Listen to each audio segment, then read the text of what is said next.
Sinabi nitong Martes ni House Deputy Majority Leader at ACT-CIS Party List, Represor Erwin Tulfo, na hindi nagbigay ng anumang tagubilin si Speaker Martin Romualdez sa mga kongresista na itulak ang People's Initiative na amyendahan ang 1987 Constitution.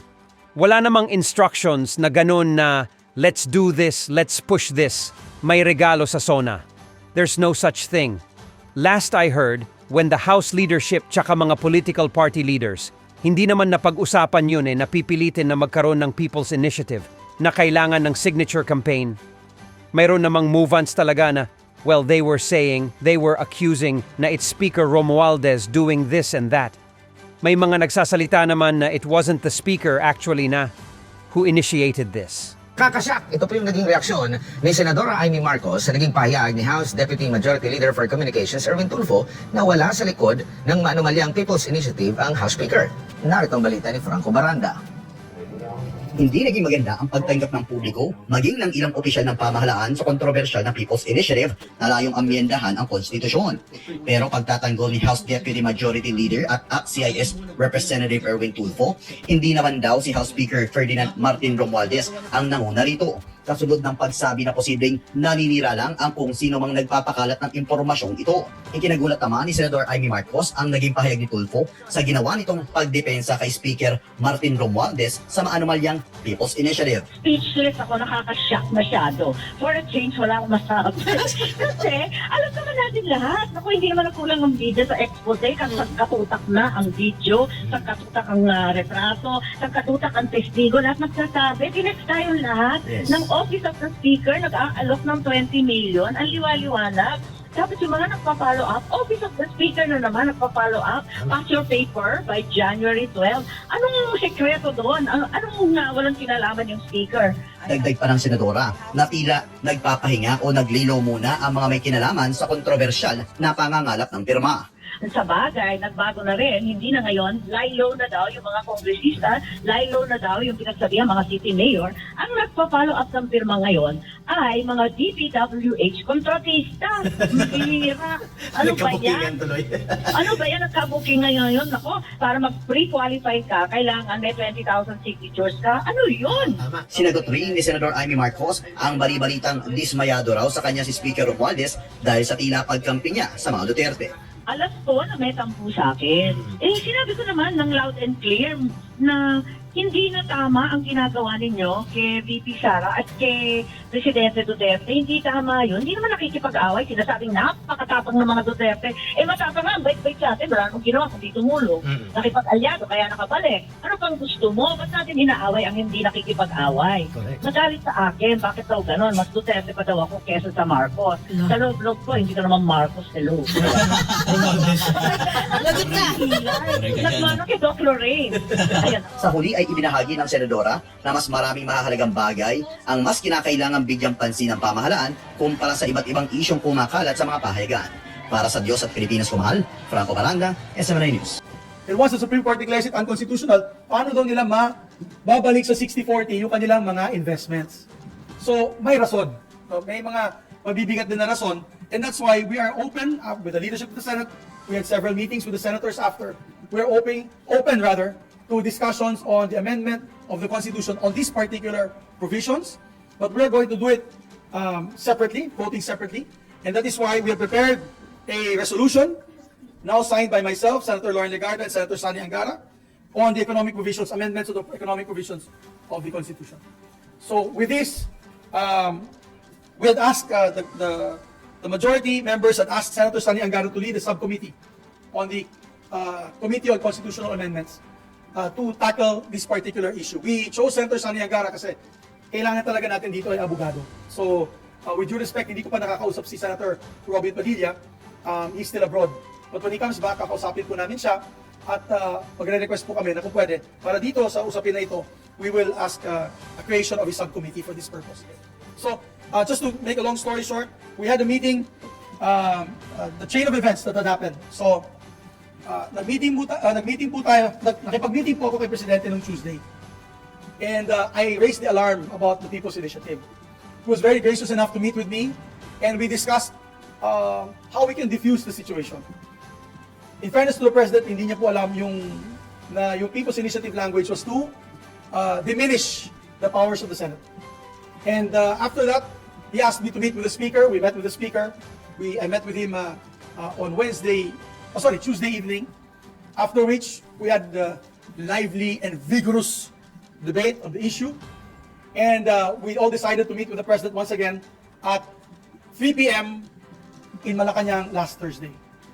In that meeting, we were there early, so we met together with Senator Lauren Legarda. Kasama po namin si Congressman Sandro Marcos, Sap Anton Lagameo, and the Speaker and myself. In that meeting, we discussed the scenarios. And of course, I defended the position of the Senate na talagang malabo yan kasi as far as we're concerned, their plan is unconstitutional because we are a bicameral system of government. Kaya, nung pagkita po natin kay Presidente, we decided, the President, first of all, and I'd like to thank the President for his comment that the PI is too divisive. And he even mentioned news items from the major networks that he watched the night before. Sabi, nagkakagulo na, bakit nagkakaganyan, may bayaran, and he even said na, and I thank the President for this, because he even said na, dati ako senador. Bilang dati senador, hindi na ako papayag na ma-undermine o ma-diminish ang kapangyarihan ng Senado sa pagdating ng usaping bicameralism or bicameral form of government. So maganda po ang direksyon ng Pangulo. And sabi niya sa akin, at kay Speaker, sabi niya, why doesn't the Senate take the lead in the discussions of the economic provisions and then you approve your version which the House can adopt? So that was the position of the President. Para hindi na tayo maglalagay pa kung ano-ano pa mga amendments na sa tingin natin ay magagalit ng taong bayan. So, that was quite clear in the meeting, and that's why in the Van de Honor, medyo smiling na po kami ng Speaker of the House at ang Presidente ng Senado because we were able to resolve that very big issue. That night, nag-meeting po kami with the senators. We had about 14 senators that met that night, and we discussed the possibilities. Nakuha ko naman po yung full support ng majority members of the Senate. We were also there. We also had a member of the minority there, Senator Rizzo Tiveros. And of course, we said to her that we know their position, we will respect their position, but I'm being transparent. As the Senate President, I want to be transparent that these discussions will be taking place once the Senate resumes on January 22. Sorry, isa pa. Sir, kasi ever since naman, di ba, divided yung Senate in terms of chacha. And parang kayo mismo nagsabi dati, sir, na pag pinush yan, hindi talaga yan mananalo dito sa Senate. But since kayo mismo, sir, yung may reso na, did you get the support of the 14 senators para pumasa po yung economic provisions chacha? We got the support of all the senators that were there, except of course for the minority. The minority stand committee. They have to see the amendments first. They want to participate in discussions and the debates. I'm talking about Senator Rizzo. She was the one who said na wala po na siyang may dadagdag. Although she was happy that the discussions will be moving away from the plan of the PI na ikapon kami.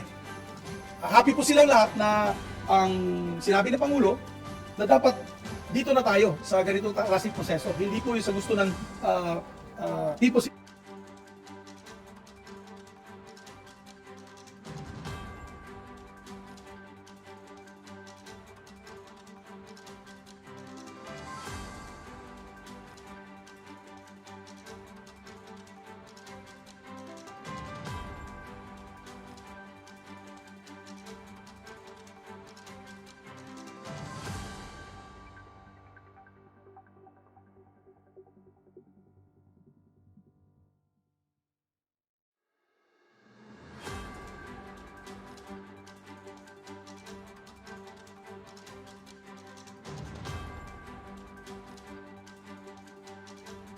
and balances that we are, which is enshrined by the Constitution, to a bicameral form of government. So,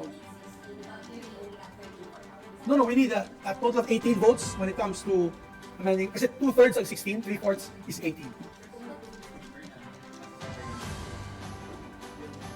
Well, ang binabanggit niya palagi dyan lang naman siya gustong mag-amend dahil sa economic issue. According to him, officially in front of me. I don't want to put any words in the Speaker's mouth. I would rather that you ask the Speaker himself on his position.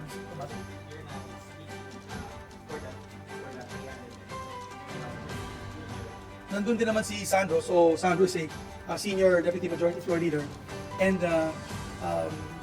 I believe the message was loud and clear. I hope that the message was loud and clear. Sir, So, isundan ko lang yung kay Marlon.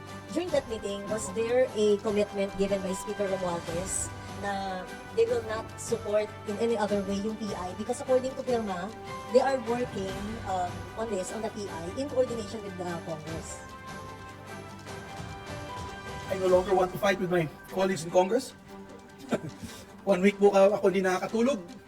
Kaya hindi rin ako nakakasagot sa inyo dahil may inaayos po tayong gusot and we were able to get consensus from everyone, including the President. I think those questions about the Speaker should be asked to the Speaker. Was there a how can you guard the eventual proposal of other members of, for example, Senate with respect to, kasi sabi niyo nga po economic provision lang, pero syempre independent minded naman ng mga senators and some really want some political amendments. Well, ang mangyayari dyan, my dear colleagues, when discussions on, for example, if you see the resolution that we will file today, nakapirma na kaming tatlo, if you see the resolution that we file today, it's limited to yung amendments to public services, as well as education, and as well as advertising. We got the guide from the President. I hope that the President will not be upset if I share this information. Pero si President mismo ayaw niya ng lupa na ibigay sa foreigners. Siya mismo nagsabi, malabo yun. He said that, and I quote the President, this will give us problems in our housing program. It will increase tax rates and it will increase prices of land in the Philippines. And even cited some countries kung saan na may foreign ownership na yung mga mismong locals ay hindi na po nakaka-afford ng lupa doon at lumalabas na. Kaya nagkakaroon ng Asian hate dahil may mga areas like Vancouver, Toronto, and Canada wherein a lot of Chinese, Hong Kong nationals pumunta doon, binili lahat ng property. Yung mga Canadians na original na lumalabas na, hindi na.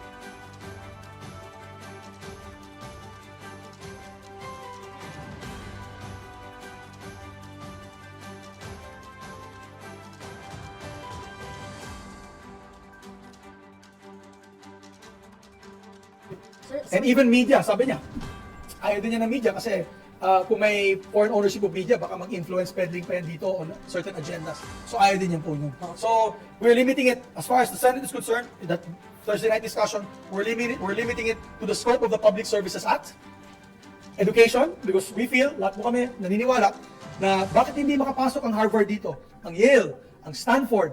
Pwede naman sila mag-set up po ng eskwelahan dito. They do it in Singapore, they do it in other countries, so we should allow them para ang tumas naman ang dekalidad ng ating edukasyon. And of course, we're limiting it to these three right now. Sir, two more questions lang, sir. Pabusin na naman si Sir. Sorry, Marlon, sorry.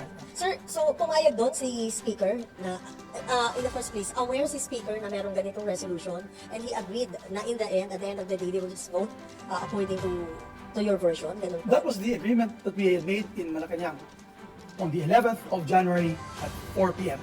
Sir, last question. So yan yung agreement po namin, and I hope all parties will agree.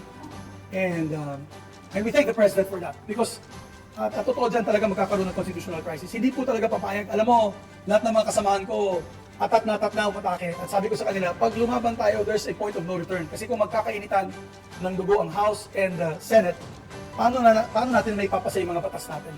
Kung ayaw mo makipag-usap sa congressman, how do we do the bicameral conferences? How do we do our LEDA? Pagkakagulo, masyado mainit. So, ang talo dyan ang taong bayan. So, I had to keep a cooler head, and even if it was very difficult for me not to say anything about this issue, we wanted to find a win-win solution that would limit the impact in terms of a constitutional crisis with both houses of Congress. Sir, one last question from my end. Is this going to be a priority? Is it going to be prioritized? It will be a priority by the Senate as far as we're concerned. Only on economic provisions, napakaklaro yan, we will have public hearings, and in these public hearings, we will have debates. And as you said, kung meron pang